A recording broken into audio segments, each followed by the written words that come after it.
Hello viewers, আমি Mohammad Shaon. Computer training বিডিতে আপনাদের সবাইকে জানাই স্বাগতম।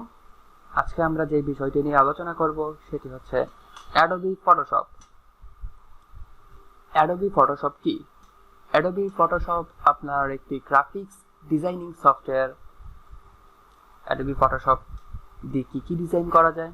অ্যাডোবি ফটোশপ দিয়ে আপনার logo design, banner design, cover design, visiting card design আরও অনেক ডিজাইনিংয়ের ক্ষেত্রে অ্যাডোবি ফটোশপ ব্যবহৃত হয়ে থাকে। সো আজকে আমরা কথা না বাড়িয়ে সরাসরি কাজে চলে যাচ্ছি। আমি বর্তমান যে ফটোশপটি ইউজ করতেছি এটি হচ্ছে অ্যাডোবি ফটোশপ সিসি, একদম লেটেস্ট ভার্সন। এখানে আপনারা দেখতে পাচ্ছেন উপরে যে অপশনটা আছে বা যে বারটা আছে এটার নাম হচ্ছে আপনার মেনু বার,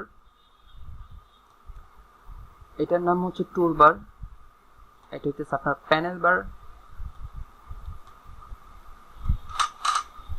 এটা আপনার অপশন বার। সো এইখানে আমরা প্রথমে টুলস নিয়ে আলোচনা করি। এটার নাম হচ্ছে মুভ টুলস। মুভ টুলসের কি কাজ হয়ে থাকে? মুভ টুলস সম্পর্কে আগে আমরা জানি। মুভ টুলস আপনার কোনো অবজেক্টকে মুভ বা নাড়াচড়ার ক্ষেত্রে, মুভ মানে তো এক জায়গায় নাড়াচড়া করা, বা এটা আমরা এই সম্পর্কে জানি। কোনো অবজেক্টকে বা নাড়াচড়া করানোর জন্য আমরা এই মুভ টুলসটি ব্যবহার করব। তারপরে হচ্ছে আপনার এই যে দেখতেছেন এই যে এই টুলসটি হইতেছে আপনার মার্কারি টুল। এই টুলটি কি কাজে ব্যবহৃত হয় এটির ব্যবহার আপনাকে আমি দেখাচ্ছি।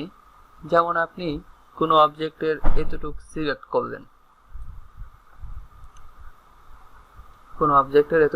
করলেন,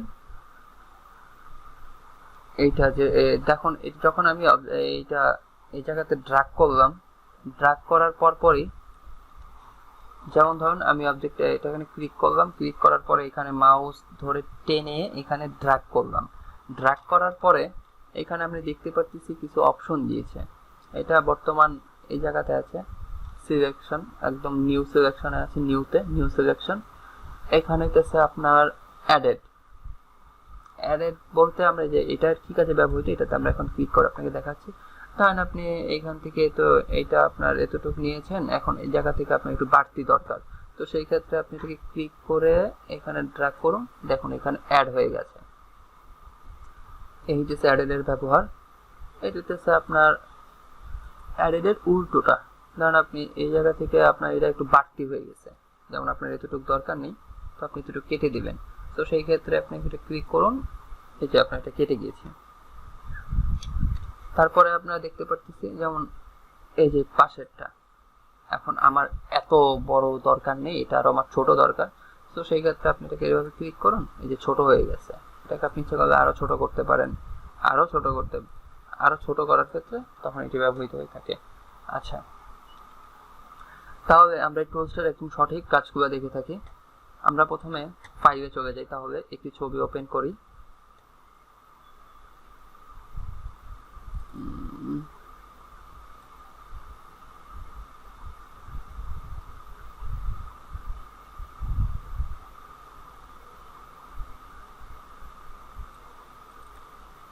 আমরা এই ছবিটি ওপেন করলাম। ওপেন করার পরে তো প্রথমে আমরা এই ছবিটির এই জায়গায় মার্কারি টুল দিয়ে এতটুকু সিলেক্ট করলাম। এখন আমরা এতটুকু অংশকে কেটে নিয়ে যাব। তো সেই ক্ষেত্রে আমরা আমাদের এই যে মেনু বারের উপরে এডিট নামে যে অপশনটি আছে এখানে ক্লিক করুন। ক্লিক করার পরে এই যে কপি করুন। কপি করার পরে আপনার এই ডকুমেন্টে যে আপনি আবার এডিটে ক্লিক করে পেস্ট করুন। আর যদি আপনি কিবোর্ডে শর্টকাট হিসাব করতে চান তাহলে কন্ট্রোল সি দিয়ে কপি, এই দেখুন কন্ট্রোল চাপা ধরার পরে একটি সিজারের অপশন এসে পড়েছে, আর কন্ট্রোল সি দিয়ে কপি, আর আপনার ডকুমেন্টে যাওয়ার পরে কন্ট্রোল ভি দিয়ে পেস্ট।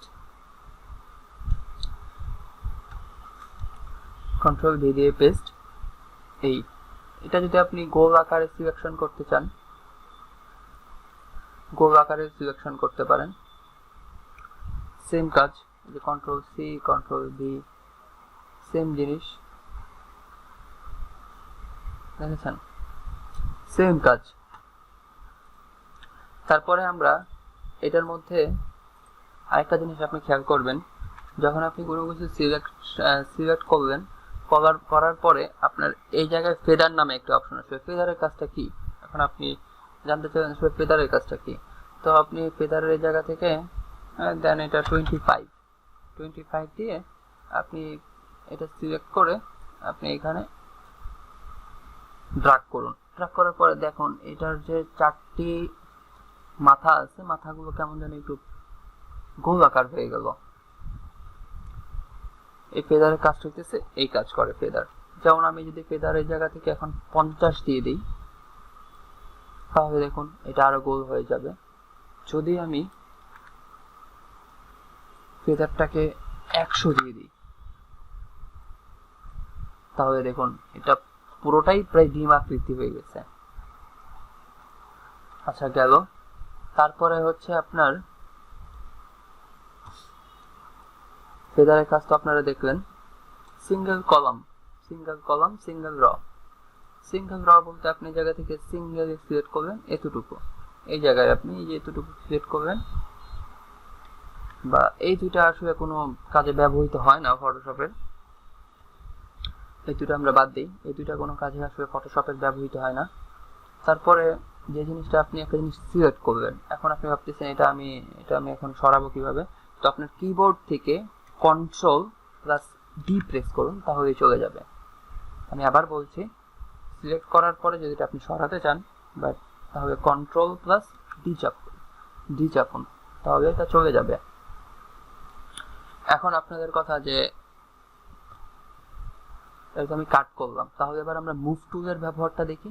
মুভ টুল কোন যে দেখতেছেন, মুভ টুল এক জায়গা থেকে আরেক জায়গায় নাড়ানোর জন্য, এটাকে টেনে লম্বা করার জন্য, সাইড থেকে লম্বা করার জন্য, বিভিন্ন সাইডে লম্বা করার জন্য বা বড় ছোট করার জন্য এই মুভ টুলটি ব্যবহার হয়ে থাকে। দেখতেছেন, এই যে এটাকে মুভ করলাম, এটাকে মুভ করলাম, এই মুভ টুলটি আসলে ব্যবহার হচ্ছে কোনো অবজেক্টকে নাড়াচড়া করানোর জন্য। আমরা এই মুভ টুলটি ব্যবহার করব।